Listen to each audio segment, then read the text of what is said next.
OK， 好，很快的来录这一集3月的发表会时间，现在确定了。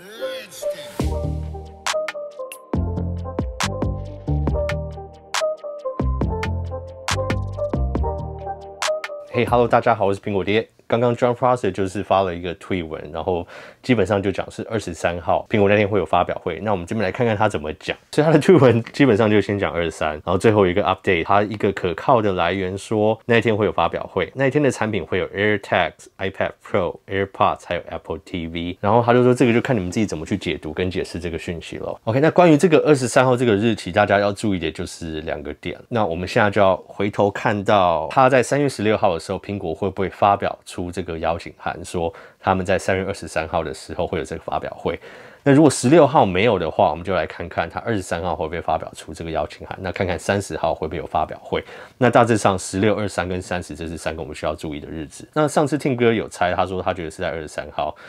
它是不是有内幕呢？因为现在看起来好像真的是哦。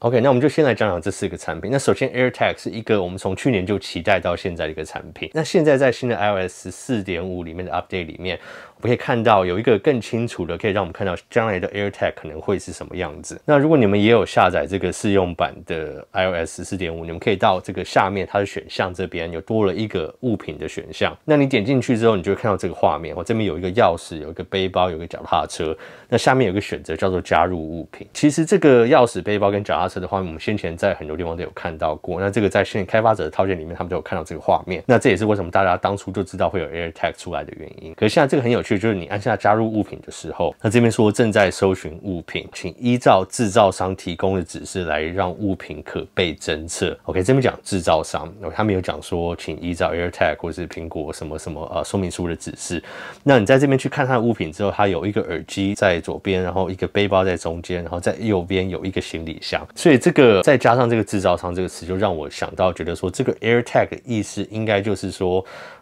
它应该除了本身苹果会出来一个 AirTag 这个产品之外，它可能会跟其他第三方的厂商做连接，那推出既有的商品里面就包含 AirTag 的功能。那就像这边你可以想象的背包啊、行李箱，这些都是很需要被搜寻的功能。那再可能更大的可以延伸到像其他厂牌的这边可能耳机吗？那或者是钥匙、钥匙圈、其他的随身配件都有可能，这个很有趣。那我们先前以为 AirTag 就只是一个苹果会出来一个像是 Samsung Galaxy Tag。或是像 Tile 这种商品，其实光是这种商品的话，苹果因为它商品本身市占率很大，它的遗失物品只要有 AirTag 在里面的话，它被找到的几率就比其他厂商还要大很多。那现在再加上，如果苹果在同时推出跟其他第三方的厂牌的商品来做结合的时候，那我觉得这个它的可看性又很大。因为就像我们讲水壶好了，这种可能大家常在外面掉的东西啊，这些保温杯，这些什么有的没，就在下面留言看你们还可以想到有什么东西可以跟 AirTag 结合在一起。那我为什么觉得这可能性很大呢？因为苹果常常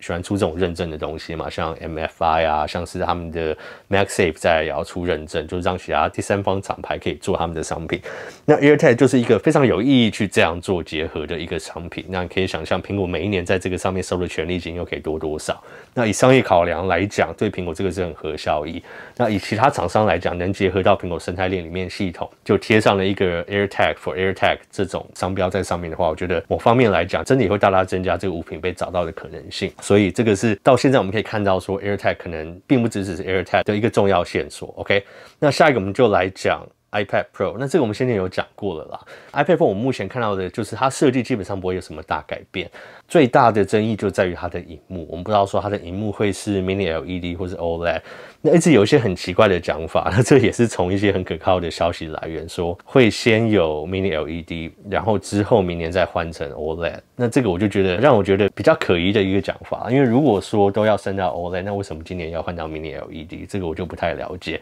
那至于其他的里面的话，据说就是搭配 A14X 的晶片，那这个它效能可能会很接近 M1， 或是可能有一点超越 M1， 这个我们目前还不太知道。现在有看到的一个就是关于 Apple Pencil 3代，那这个图片传出来，那有人传给我这个图片，可是我觉得图片上看起来很难看得出来这个 Apple Pencil 它跟先前的差异在哪里，因为我觉得整体设计上还是很有可能就是遵照先前的设计，因为它还是要在上面充电，那可能它在里面的一些细节上面会有一些改变，可是目前我们知道的消息都还非常非常少，就只有一个疑似 Apple Pencil 3的照片。好，那下一个我们就来讲 AirPods。那这边 AirPods 我个人认为，以我现在看到的消息，还有上次我给你们看到流出的那个壳的尺寸，看起来我会觉得是 AirPods 3代，因为它这个尺寸基本上跟先前1、2代一模一样，它只是变成本来是直立变成横放的这样子。那我也是非常期待这个商品，因为 AirPods Pro 我用的不太习惯。那据说这次耳塞会有一个大改变，那它可以让你选择要用耳塞或者是不要用耳塞。那我不太了解说这个上面的差距会在哪里，因为它的耳塞好像看起来也是比较小型的，所以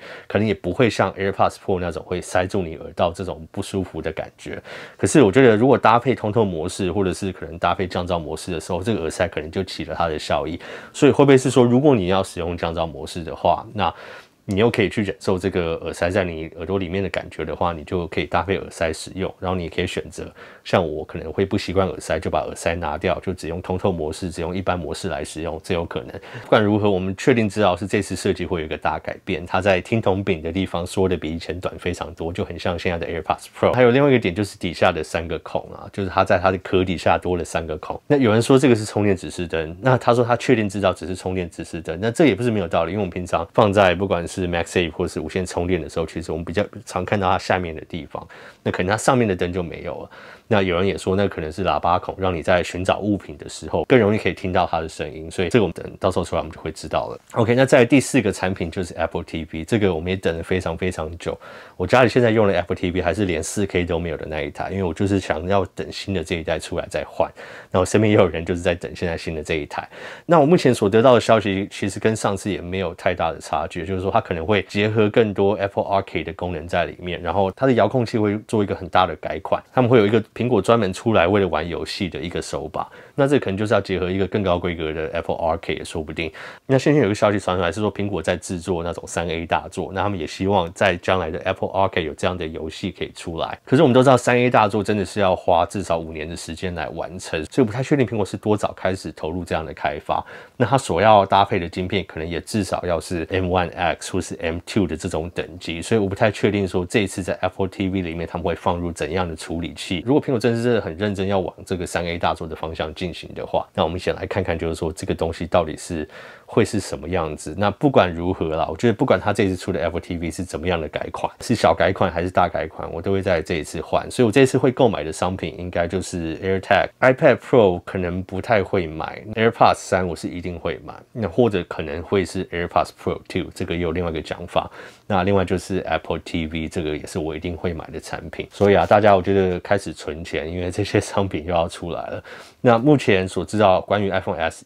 在这个阶段我们还没有听到任何消息，所以会不会今年就没有 iPhone SE 或是没有 SE Plus？ 那我们再继续看下去。OK， 好，那影片最后就想问大家，关于以上我讲的这个4个产品 ，AirTags、iPad Pro、AirPods 3还有 Apple TV， 你们会想买的是哪一个？那你们会买的原因是什么？然后希望可以在下面留言跟大家分享一下。那你们有什么内幕消息想要分享的，也可以私讯我的 IG 跟 Twitter。那今天的影片就先到这边，喜欢的话记得按赞、订阅跟分享。那我是苹果店，我们下次影片见喽，拜。那像是 AirTag 3，AirTag 3，不是 AirPods Pro，AirPods 3，AirPods 3。那以我个人而言，最期待的应该就是 iPad Pro， 其实没有，我不期待 iPad Pro。AirTags、AirPods、iPad Pro、Apple TV。OK， 不要再讲错，不要再讲错。